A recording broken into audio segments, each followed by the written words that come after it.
Hai, Assalamualaikum and a very good morning. So hari ni kita akan tengok past year question untuk PSPM SK025 untuk tahun 2023 dan juga pada tahun 2024. Sekarang kita akan tengok soalan yang kedua. So untuk soalan yang kedua, the list of enthalpy changes associated with the lattice energy is shown in table 2. So dalam table 2 kita ada banyak enthalpy change, ada formation, atomization, lattice energy of MF2, ionization energy dan juga second ionization energy. So untuk soalan 2A1 kita kena construct a Born-Haber cycle using the given data below. Okay, jadi senang sahaja. So macam biasa kita akan gunakan file method. Kita ada formation, atomization, ionization energy, electron affinity dan juga lattice. So kita start dulu dengan formation. So formation untuk ionic solid untuk MgF2. So formation kita akan buat dia begini. Okay, kita start dengan formation dahulu. Jadi nak menghasilkan MgF2, kita akan react dengan magnesium solid tambah dengan fluorine gases, dapatlah MgF2 solid sebagai dia punya ionic solid dekat sini. Dan dia punya enthalpy adalah delta H equal to negative 1123 kilojoule. Okay, and then lepas dah buat formation, kita akan buat atomization. Atomization ini untuk both magnesium dan juga fluorine. Okay, so magnesium solid dia akan menjadi magnesium gas untuk atomization.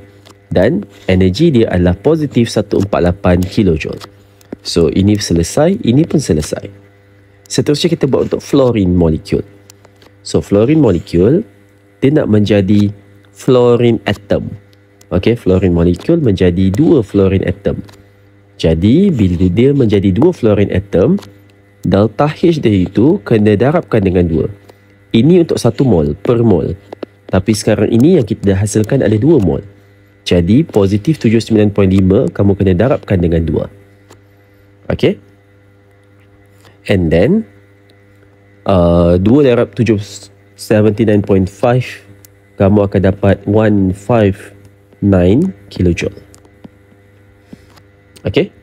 And then seterusnya, lepas dah siap atomization, kamu teruskan dengan ionization energy. Ionization energy ni untuk metal. Okay, metal kamu dalam kes ini adalah magnesium. So magnesium akan ada sampai magnesium 2+. Jadi apa yang dia akan buat adalah dia akan buat Mg+ dahulu. Lepas tu dia akan remove lagi satu menjadi Mg2+. Okay, so first ionization energy, okay, daripada magnesium gas menjadi magnesium plus adalah sebanyak 738. Okay, so itu pun dah selesai. And then seterusnya, magnesium plus menjadi magnesium 2+, dia akan undergo second ionization energy. Dia buang lagi satu elektron. Jadi kamu akan guna positif 145.1 kilojoule. Ini pun dah selesai. Okay, lepas kamu dah selesai ionization energy, apa yang kamu akan buat adalah dia punya electron affinity EA kat sini.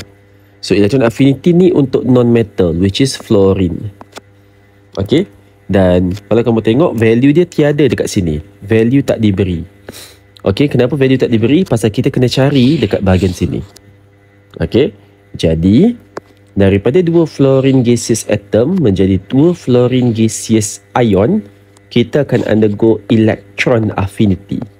Okay, dan dia melibatkan 2 mol. Okay, so since kita tak tahu, kita akan letak delta H dia sebagai X sahaja. Okay, and the last one, okay, yang sehijau kat sini adalah kamu nak carilah, which is bahagian sini. Okay, also known as the electron affinity. Okay, ini adalah electron affinity.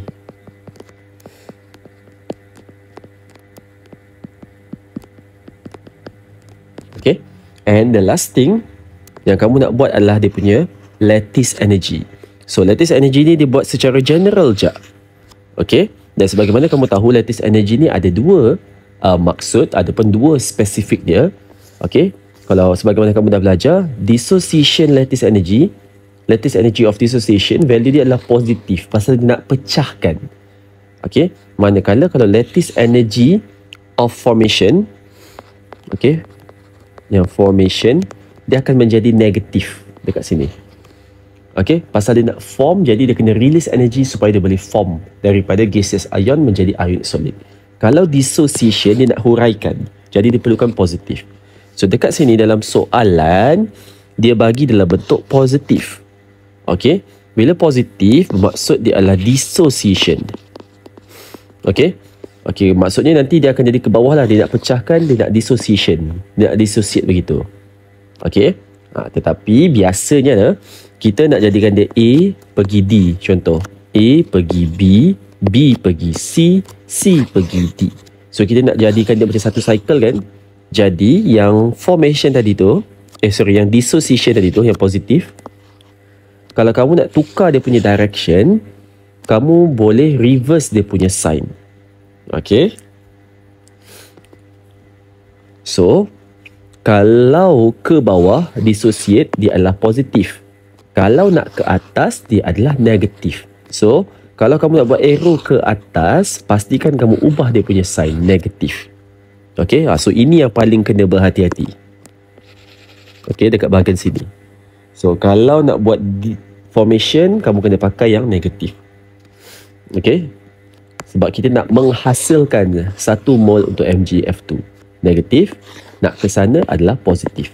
Okay, mana-mana cara akan dapat jawapan yang sama as long as konsep kamu betul.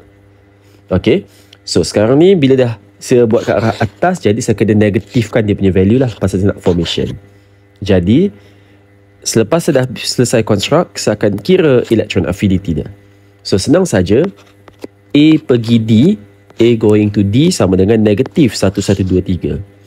And then A pergi B, saya akan tambah positif 148, tambah 2 darab 79.5, tambah 738, tambah 1451, tambah X, dan juga tambah negatif 296.2.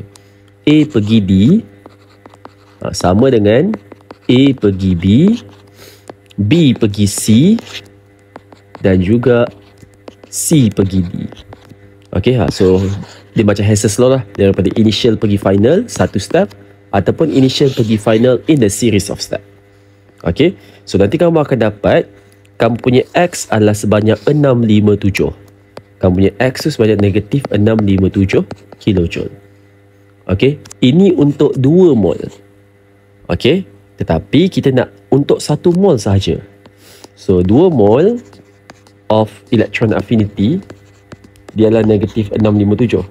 Kalau nak 1 mol, kita bahagikan dengan 2 sahaja, which is kamu akan dapat 328.5 kilojoule per mol.